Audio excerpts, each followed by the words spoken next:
कठपुतली का नाटक लेकर प्रस्तुत है।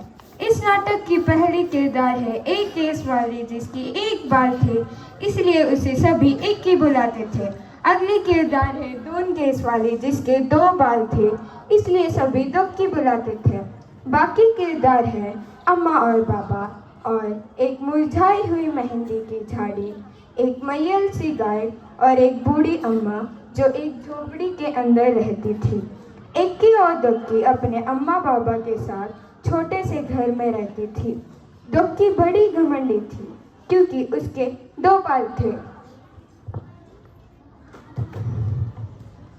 मेरी बेटी इक्की जैसी सुंदर लड़की दुनिया में कोई भी नहीं है।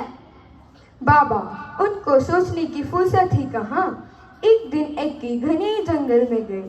चलते चलते वह घने जंगल के बीच आ पहुंची। उसको एक आवाज सुनाई दिया, पानी, पानी, वही मुझे पानी पिला दो, बहुत प्यास लगी है, पानी। अरे इधर ही पास ही में एक पानी की धारा बह रही है। मैं अभी तुम्हारे लिए चुल्लू में पानी ले आती हूँ। ये लो। धन्यवाद इक्की, मैं तुम्हारा यह एहसान कभी नहीं भूलूंगी। ये लो मेहंदी, अपने हाथ पे रचा लेना।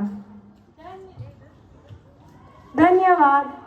इसके बाद इक्की आगे बढ़ी और उसको एक और आवाज सुनाई दिया और उसने देखा कि एक मैयल सी गाय पेट से बंधी हुई थी। मुझे भूख लगी है, मुझे कोई खाना खिला दो वरना मैं मर जाऊंगी। तुमको भूख लगी है? रुको, मैं अभी तुम्हारे लिए घास इकट्ठा करती हूँ। ये लो। अरे तुम्हारे गले में तो एक रस्सी बंधी हुई है, अभी मैं निकाल देती हूँ। धन्यवाद इक्की, मैं तुम्हारा यह मदद हमेशा याद रखूंगी। ये मीठी मीठी दूध तुम्हारे लिए, ले जाओ। धन्यवाद। इक्की अभी चलते चलते थक गई थी। उसे गर्मी भी लग रहा था। उसे दूर से एक झोपड़ी दिखाई दिया। इक्की झोपड़ी के अंदर गई। कोई है? कोई है? एक बूढ़ी अम्मा ने दरवाजा खोला। आओ बेटा, मैं तुम्हारी ही इंतजार कर रही थी, अंदर आओ ना बेटा। इक्की हैरान होकर चुपचाप झोपड़ी के अंदर गई। झोपड़ी में आकर उसे बहुत अच्छा लगा। अरे बेटा अंदर आओ ना, मैंने तुम्हारे लिए नहाने का पानी तैयार किया है। पहले अच्छे से तेल लगाकर नहा लो, फिर हम दोनों मिलकर खाना खाएंगे। नहीं अम्मा, नहीं, इतना सब करने की जरूरत नहीं। अरे नहीं क्या, जैसा मैं बोलती हूँ वैसा करो। ठीक है अम्मा। फिर पता है क्या हुआ?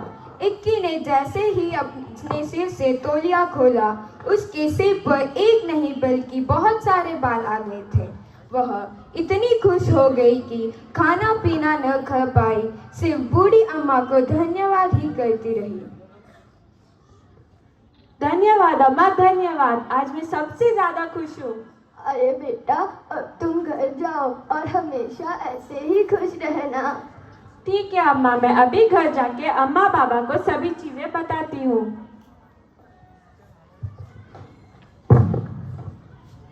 अरे इक्की, ये क्या हुआ? तुम्हारे सर पर इतने सारे बाल।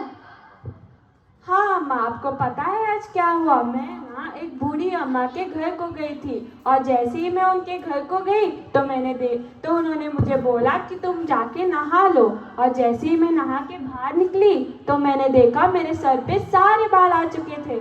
अरे इसके सर पे इतने सारे बाल, ये कैसे हो सकता है? मैं नहीं छोड़ूंगी इसे, मैं भी घने जंगल जाऊंगी। यह सुनकर दुक्की तेजी से जंगल की तरफ भागी। उसने पानी, मुझे पिला दो।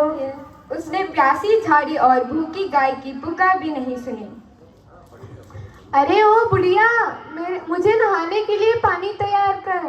अरे बेटा, पानी तैयार ही है, तुम जाकर नहा लो। जब उसने अपने सिर से तौलिया खोला तो उसने देखा कि उसके दो बाल भी चढ़ गए थे। अरे ये क्या हो गया? मेरे दो बाल भी चढ़ गए।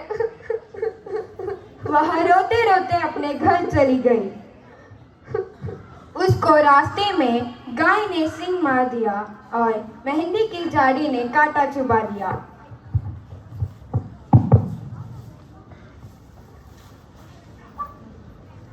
अभी तो तुम्हें पता चला ना कि घमंडी नहीं होना चाहिए। सबकी मदद करने से हमारे साथ अच्छा होता है और खुशियाँ मिलती है।